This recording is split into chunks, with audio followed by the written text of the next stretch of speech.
Welcome back. I'm Claire. And I'm Isaac. And this is episode 4 of Meet Extreme Switching. So, what have we got coming up this episode? Today it's about layer 2, layer 3, virtual routing. We're going to be talking about LAG, Link Aggregation Groups. We're going to talk about LLDP. And then we end on my favorite one, which is stacking. We've got some cool animations to go with stacking. I know this, yeah. So it's going to be a fun episode. Fun, good, informational. Stay tuned. Let's go. Yeah, let's go. Hit that studio.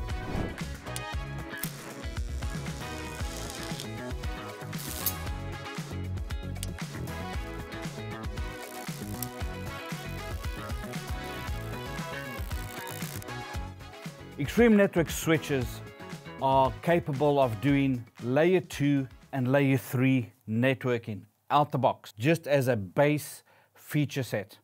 Now, layer 2, for those who don't really understand, we're not going to talk a lot about that in this episode. If you watch Extreme Academy, we explain exactly what that is. But to summarize really quickly, it's the ability to connect across a LAN, across a local area network. Communication on that level is using layer 2. Now, not all communication is like that, because oftentimes we need to connect to other offices, to other locations, and to the network of networks, the internet. And for that, we're going to use layer 3 networking. That is the routable layer of the networking stack. We'll look at this in different sections, but in this episode, we're going to be focusing on some of the notable features, some of the outstanding features, some of the interesting features of extreme switches.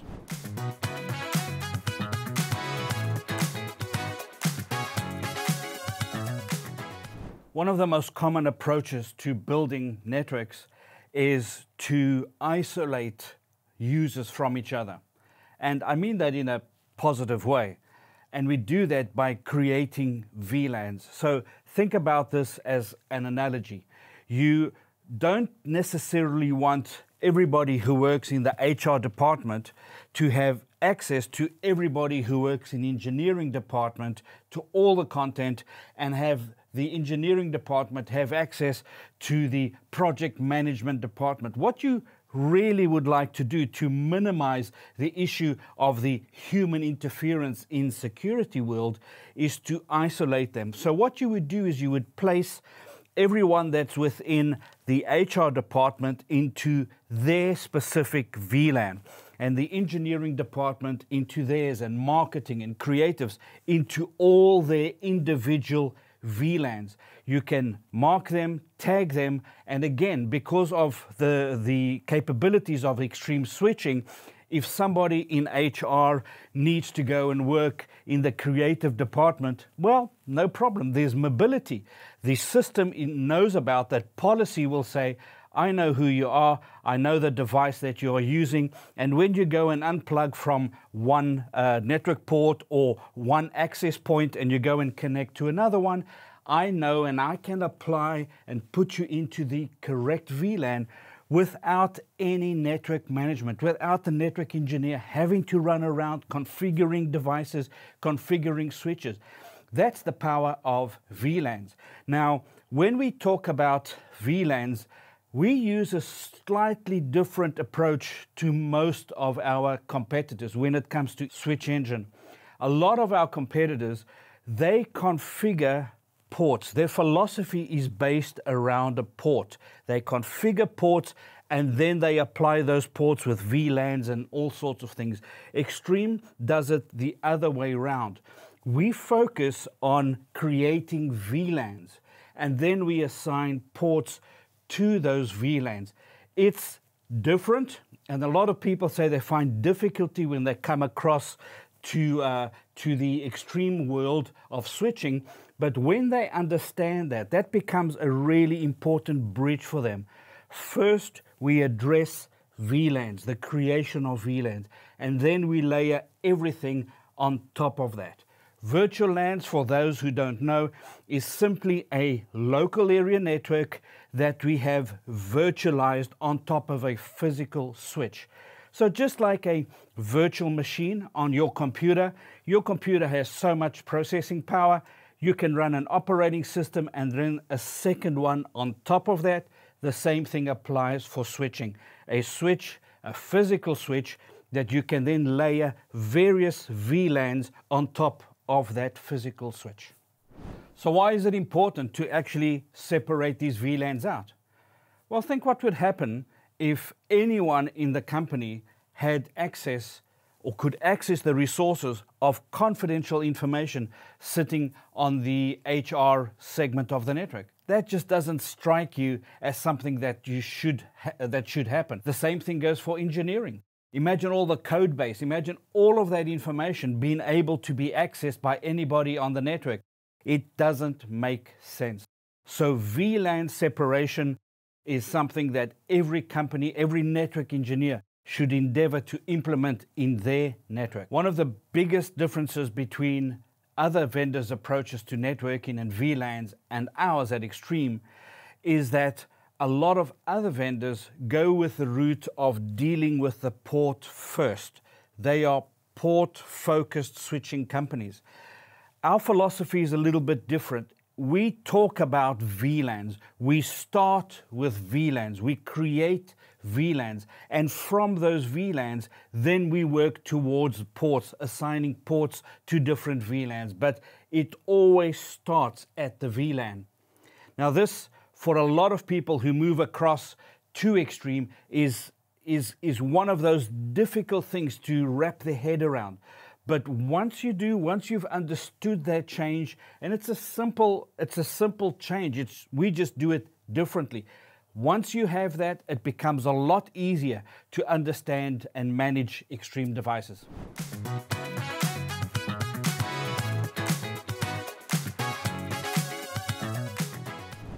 This capability allows a single physical switch to be split into multiple virtual routers. This feature separates the traffic forwarded by a virtual router from the traffic on a different virtual router. Now, each virtual router maintains a separate logical forwarding table, which allows the VRs to have overlapping IP addresses. Now, because each virtual router maintains its own separate routing information, packets arriving on one VR are never switched to another. Ports on the switch can be used exclusively by one VR or can be shared amongst two or more virtual routers.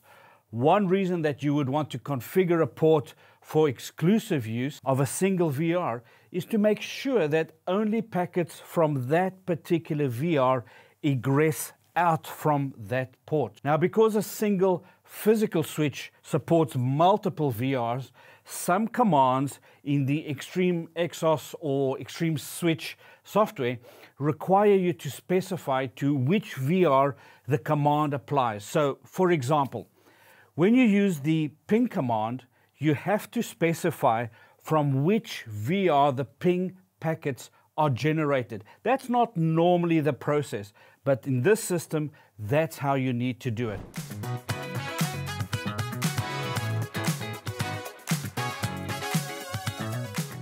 So you can create virtual routers, VRs, but the system also does the same thing. And it has 3 VRs, which are created at boot up time. These system VRs can't be deleted or renamed. They are named VR MGMT for VR management, VR control, and VR default. By VR default, I mean there's a hyphen in between all of them.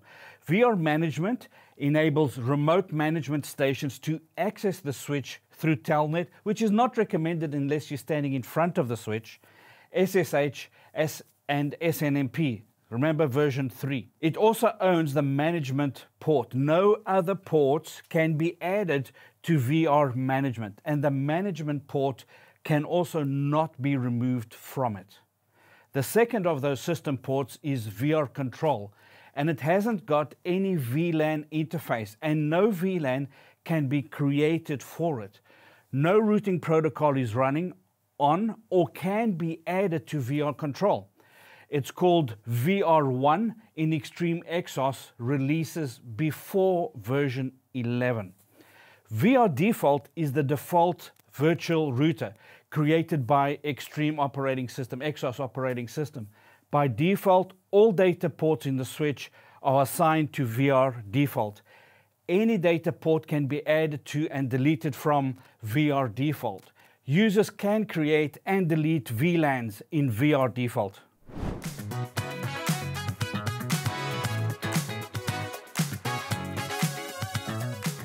Link Aggregation Groups, or better known as LAG, is a method that network administrators use to increase available bandwidth between two switches or to increase resilience between two switches. If a port in a load sharing group or a LAG fails, traffic is redistributed to the remaining port in the LAG. If the failed port suddenly becomes active again, then traffic is redistributed to include that port. So let me explain a little bit more on that, because that can sound a little bit technical. Imagine you have a switch, and you have a switch with, say, 100 or a gigabit port. Let's say a gigabit port. Now, you're pushing a lot of traffic through a particular port, and you wish that you had 10 gig ports, but you don't. Or maybe even 2 gigs or 4 gig ports would really help to get all that traffic through. Basically, what you are doing is you are taking these 4 network cables that go into your switch and connect from one to the other, and you are aggregating them. You are teaming them up together so that they act as one single link. If you look at a highway, it's made up of 4 individual lanes, or 6 lanes, depending where you are. But each one of those is a lane. Aggregate them together, and you get much more bandwidth where much more traffic can flow. That's the one thing that you can use a lag for. The other one, in a simple way to explain, is if you have 2 lags, if one of those links goes down, you can still carry the traffic on the other link.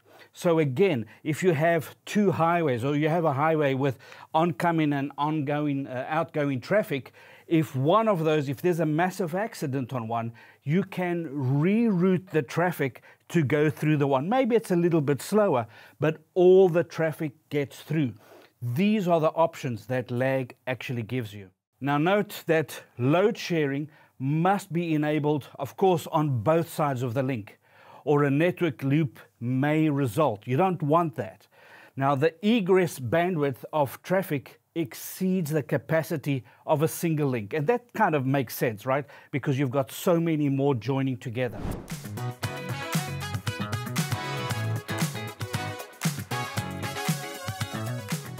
MLAG, or multiple link aggregation groups, are used for network resiliency. In both situations, the aggregation of separate physical links into a single logical link multiplies the total link bandwidth, in addition to providing resiliency against link failures. The diagrams that you'll see on screen show MLAG and MLAG setup, and you can see as these different parts are connected, they're going to provide massive amounts of resiliency between all of these systems, so that no single link failure is going to bring back the entire, or going to bring down the entire system.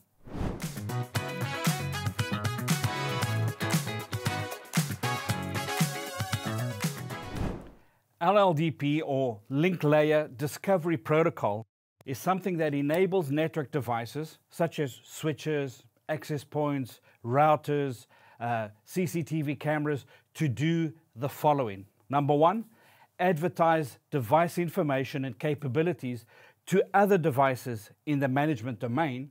And number 2, receive and store device information received from other network devices in the management domain. Now, in English, what does that mean? It means that when one of these devices is powered up, it advertises its capabilities. It says, I am a switch, I am a 24-point switch, I behave this way, I behave that way. An access point might say, I am an access point.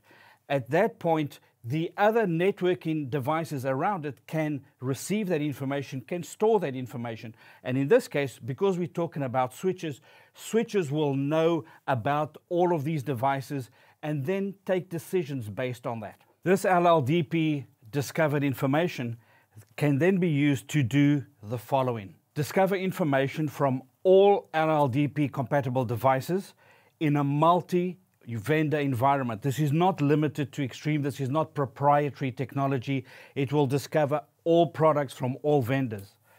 Trigger universal port profiles that can configure a switch port for a remote device.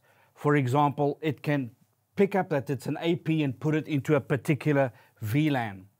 Supply identity information that can be used for authentication and identity management, or it can provide information to SNMP using compatible network management systems such as Extreme Management Center, Site Engine, or Ridgeline, which can then present the information in an inventory report and a topology map.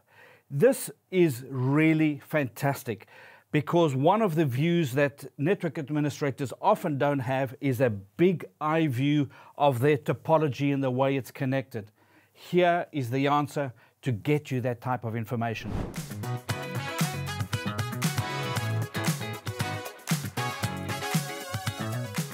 Finally, we need to talk about MIBs, MIB. So if you think of a laser printer, let's say you have a color laser in your office or at home, for example, then you will know that when you start running low on ink or on toner cartridge, that you get notifications on your system when you try and print.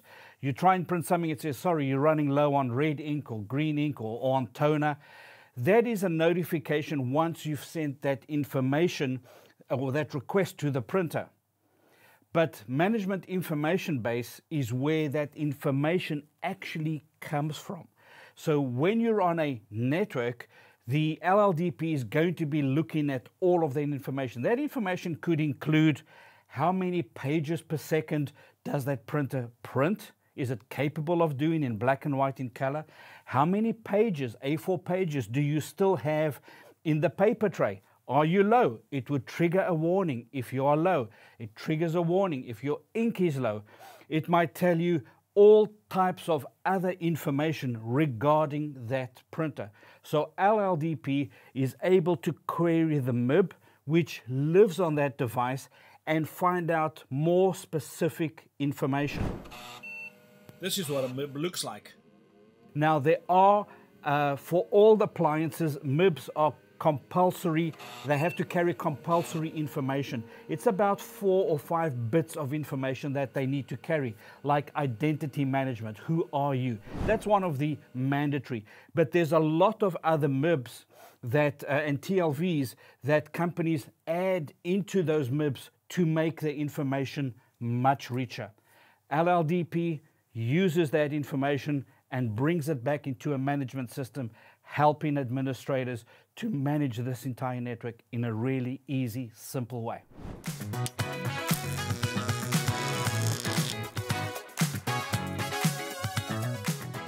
Let's talk about stacking, the process of layering devices, switches on top of each other or connected to each other.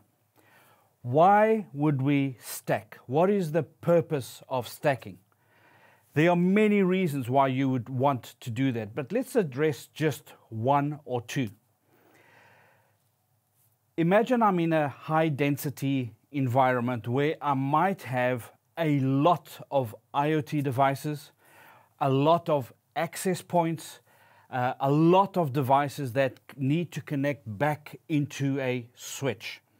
Well, we make switches, you know, from 16 port, 24 port, 48 port, and that is quite a dense switch. But what if I needed to connect 200 ports? How would I go about that? Well, you could say that's really easy. Just buy enough switches with 48 ports and that would work. And you'd be absolutely correct. You could do that.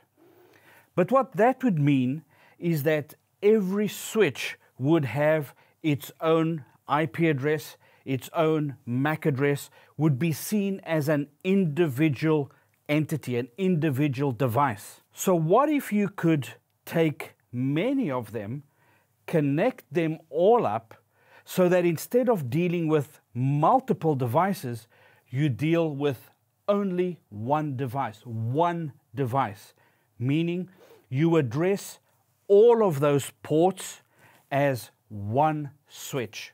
So let's take an example of a 48 port switch. If we had 5 of those, that would give us approximately 240 ports of connectivity. And you could fit all of these into a rack. By the way, in Extreme World, you can stack up to 8 switches at a time. Now, when we say stack, you could physically layer them together on top of each other. And by a top, I mean inside a rack, just set them up in a rack on top of each other. Or you could even layer them out over a particular distance if you wanted to. That's a linear kind of an approach. To do this, you would need to connect them to each other. Now, it's not just a matter of taking an Ethernet cable and plugging it in and working. In most of our switches, I think in all of our switches, we have specific ports that are used for stacking. In the 5420 that you can see on screen, these ports over here are the ones that are used for stacking. And generally they are 2, and they are very high specification, meaning often in the higher end models, they can do up to 100 gigabit of stacking capacity. They can offer that. So what you would do is you would wire them in a specific way. On screen, you'll see the animation of how this all works out. And basically you would take a switch, you would have to make it a primary switch. So in the architecture of your stack, you need a primary switch, and then you need a secondary switch. And the secondary switch is simply there to be able to take over in case the primary fails. If you want to add another level of redundancy, you should ideally have a standby switch which can come into operation if the other 2 fail. But that's a big system of switches. So you'd have your primary switch, and you would connect this cable from port 1 on switch 1 to port 2 on switch 2. Then on the next switch, you would go to, which could be the secondary, you'd go to port 1 and connect the cable to port 2 on switch 3. And as this animation plays out, you can see that what we are doing is we are just repeating that connection.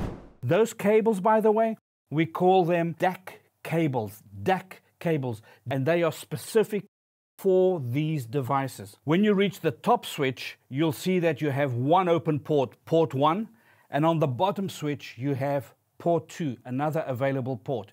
Here is where you connect these 2 ports together. And when you connect them together, what you actually do logically is you create a loop.